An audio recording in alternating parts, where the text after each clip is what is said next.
Hello and welcome to Leaders of Tomorrow, India's only daily television platform for small businesses. We bring you the right information to empower you, the SME entrepreneur. I'm Sunanda Jayaseelan. Tonight on the show, we have two small giants in focus. First up is the Neta app, and on the other side of a short break, Inkbrushnme.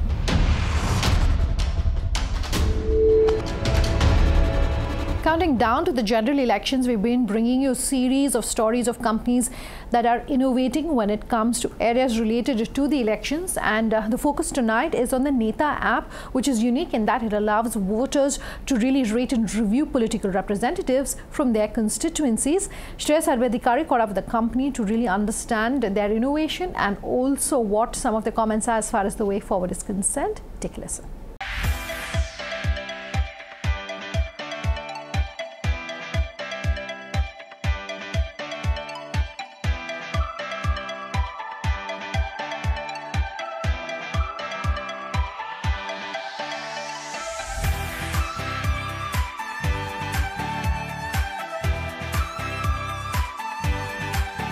Close to 900 million eligible voters are ready to cast their vote in India starting April 11th to elect 543 lawmakers to the lower house of parliament. While the Election Commission works to ensure a fair and just election process, this is also the time for voters to evaluate their choices. Inspired by America's approval rating system, Pratham Mittal launched Neta, an attempt to get Indian voters to monitor their elected representatives and hold them accountable. The aim is to foster political accountability by being an early indicator of how a leader's performance is being perceived by voters.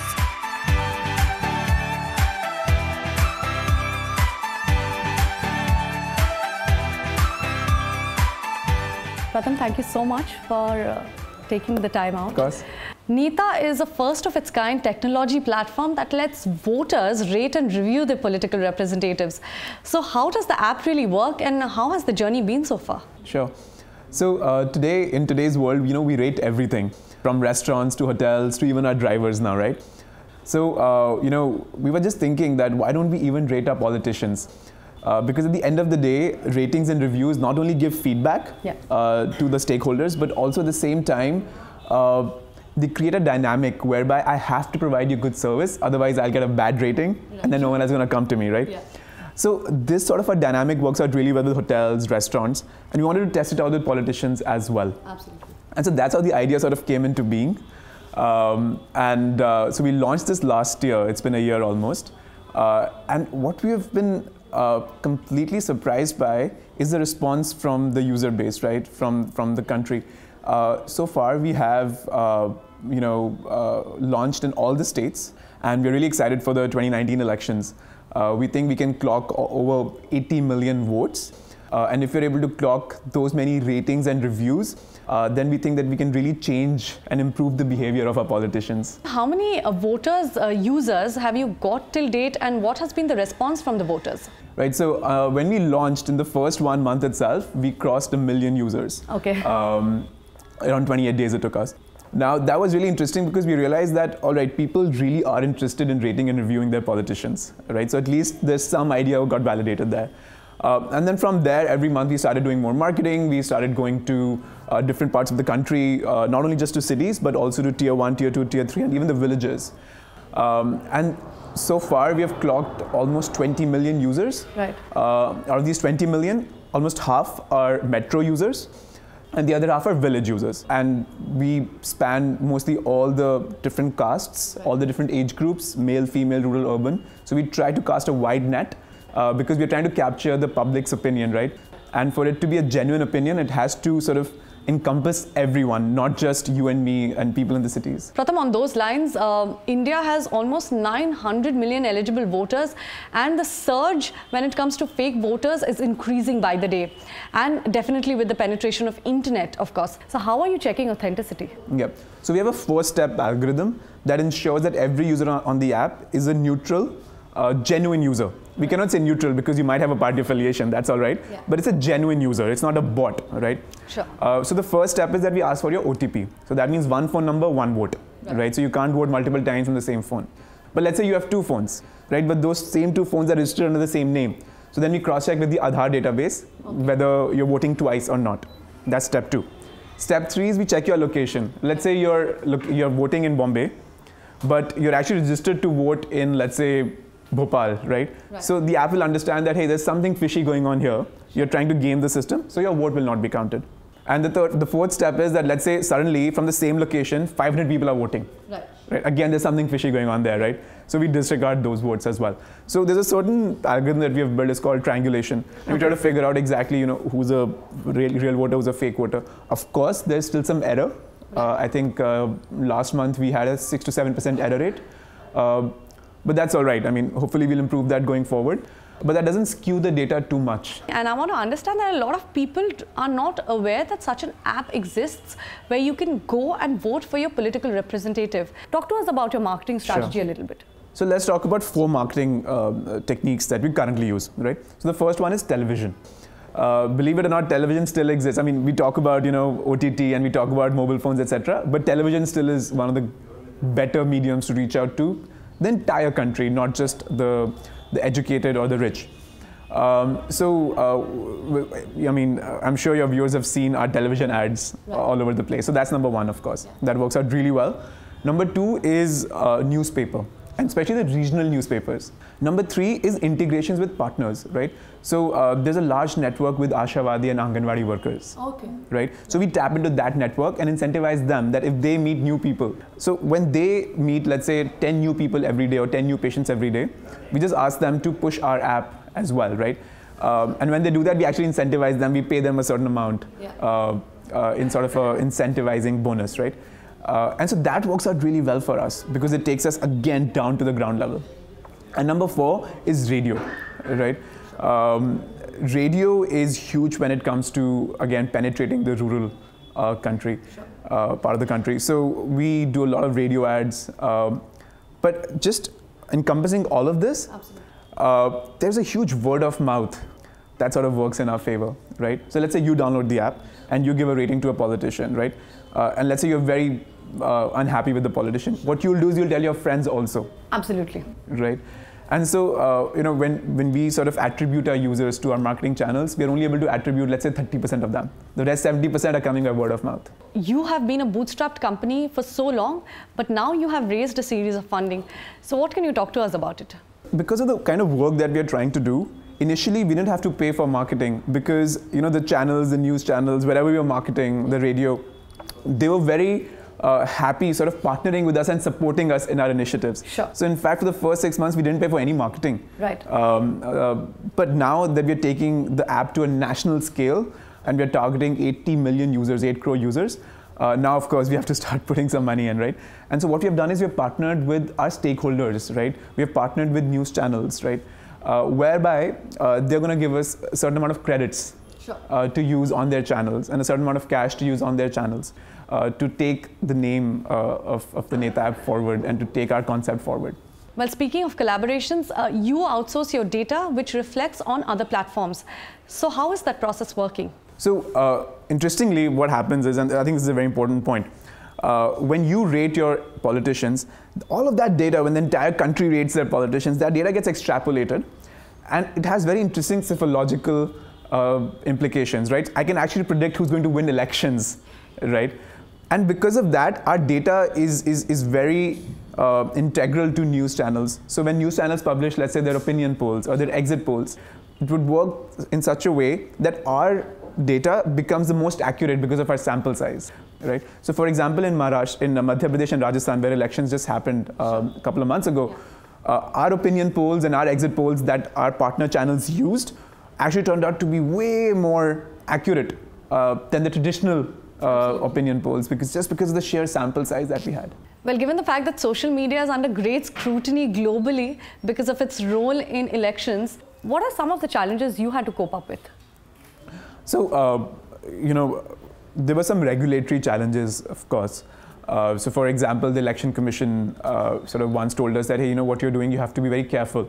With great data comes great responsibility, right? And so we have to make sure that, our data is well protected, that we are protecting the privacy of the users, that none of the data is divulged out to anyone, right? And so because of that, there are certain, well-known compliances and regulations that we have to follow, right? And our tech team has been able to sort of make sure that, all the privacy issues are taken care of, all the security issues are taken care of. Till now, we haven't had a breach, even though we are in such a sensitive, playing in such a sensitive area, we haven't had a breach yet. Even though we get probably 20 DDoS attacks a day, we've been able to prevent any breach so far. The funding basically which you've raised, it's going to go in for the developing of the app. What's the agenda? So the money that we have raised will go into marketing and marketing only, to make sure that we can get the word out that this app exists and how to use it to the lowest common denominator of the country, which is, possibly the person living in a remote village in the middle of, Northeast. Well, there's so much of data which is coming into your app. You're procuring data from outside. What are the plans of monetizing the data? That's a good question. So right now there are no plans. Okay. Right now we feel that our mission is much bigger than money, right?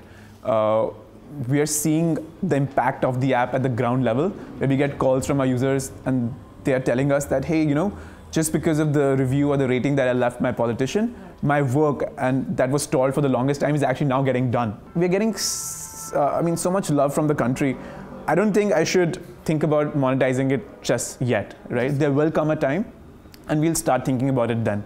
But to be honest, we got so much support from the media networks, we got so much support from the government, we got so much support from the people who are sort of talking about our app, that we can delay monetizing. We don't need all the money right now. Pratham, thank you so much for coming here with us today and giving your time and talking to us about Neta. It's been a great pleasure. Thank you so much. Thank you.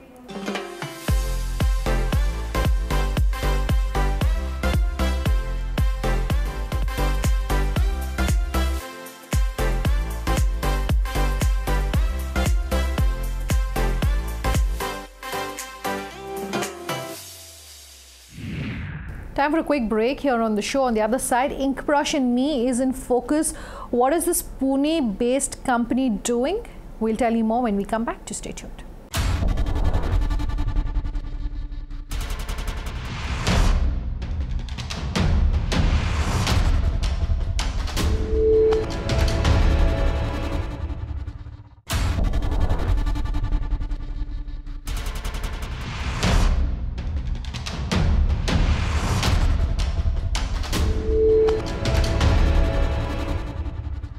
Welcome back. You're with us here on Leaders of Tomorrow, and tonight our second small giant is with Pune-based Inkbrushnme.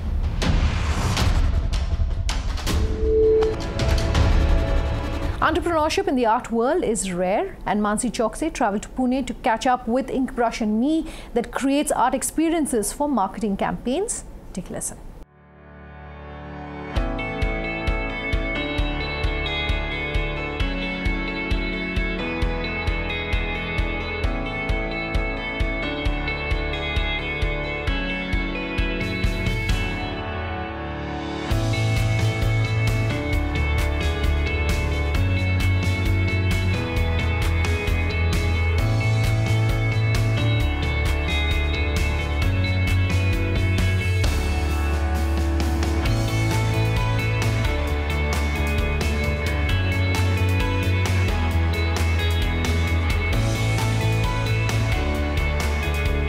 Thank you so much for speaking with us on Leaders of Tomorrow. Tell me what inspired you to start Inkbrushnme and how your journey has been so far. Inkbrushnme began almost 10 years ago. Something that was not existing in India at that point was an illustration and a design studio that created experiences for brands, experiences for publication. So the passion was about taking drawing, the medium of art, to as many places, as many platforms, as many directions that it can go to. So the first projects that we did was about graphic novels. We created graphic novels, like illustrated stories, made a lot of children's books. Now what we do is we go to various places. We are approached by brands, we are approached by builders, real estate builders. We are also approached by government to take over their spaces, public spaces, and create experiences. So what you see behind us is something that we created as an experience in a heritage temple on a heritage site. So at Inkbrushnme, our principle is about taking drawing to as many experiences as we can. That was the core inspiration, that was the sole inspiration, that can art really explode into the entire world and add values in our lives. Art space is very rewarding, but it's also very inclusive. So it is very important to find an integration between entrepreneurship and art. How are you doing that? How are you generating revenues? A very good friend of mine told me that to be a creative entrepreneur, it's a very niche place, because in India, in past 5-6 years, I've seen the creative industry blossom in multiple ways. The brands are extremely open. Even the agencies and institutions and organizations are very open to collaborate with creative people, because people experience information on internet today. So for them to have newness about everything, they have to create very interesting communication.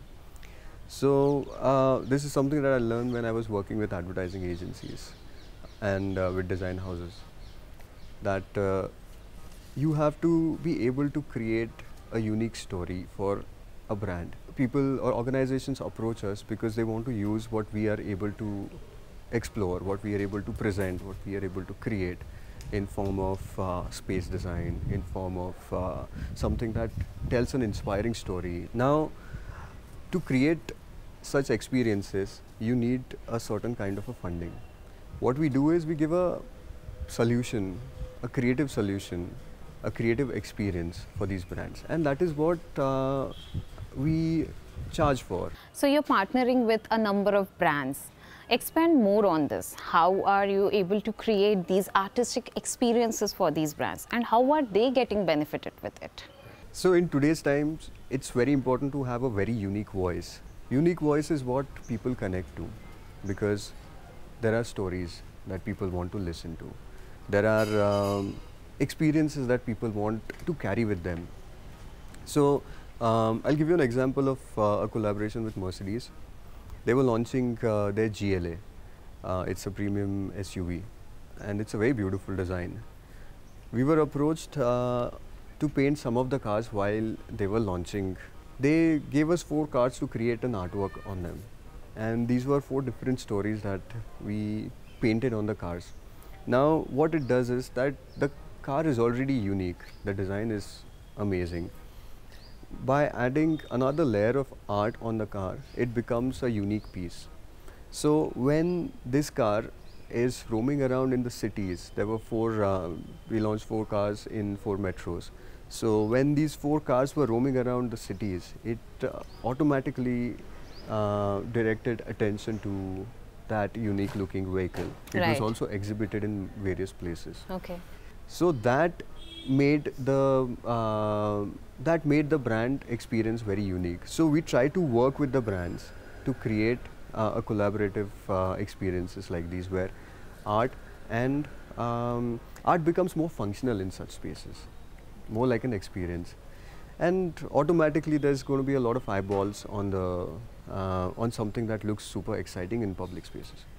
So since you have cracked the code of monetizing art, if I'm saying it correctly, what advice would you give to budding entrepreneurs in art space? How should they go about it to generate revenue, to find alternate fields to channel art? Internet has completely opened possibilities for any creative person.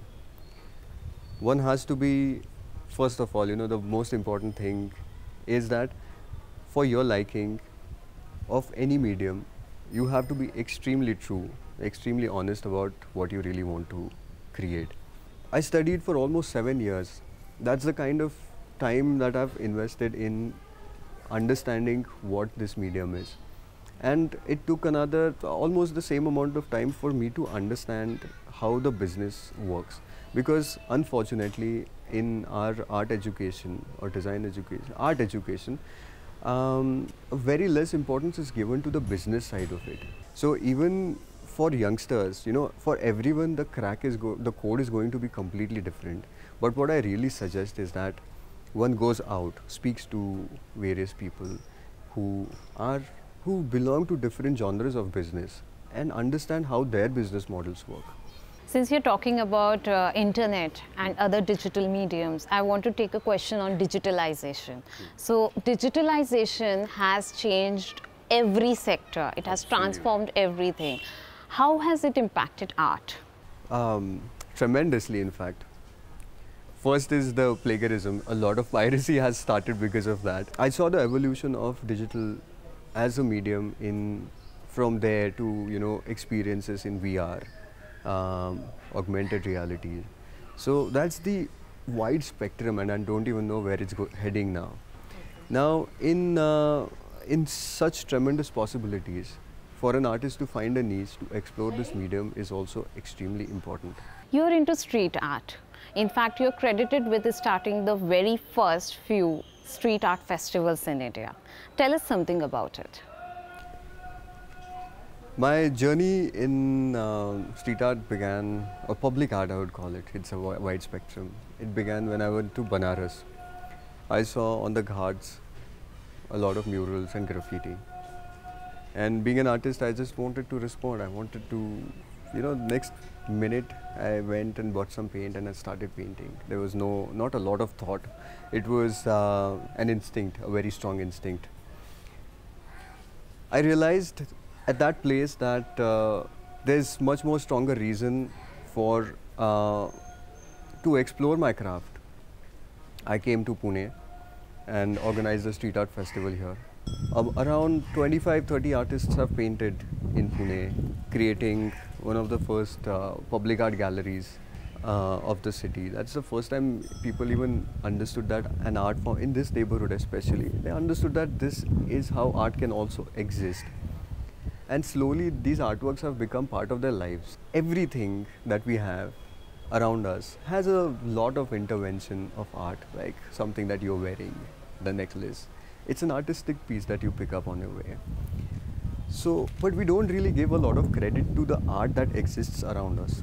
Can we customize our cities? How we customize our houses with certain amount of art everywhere, little bit of paintings here and there, brings so much of joy. Just look at this temple, you know, the reason for something that is colorful in these spaces is adding so much of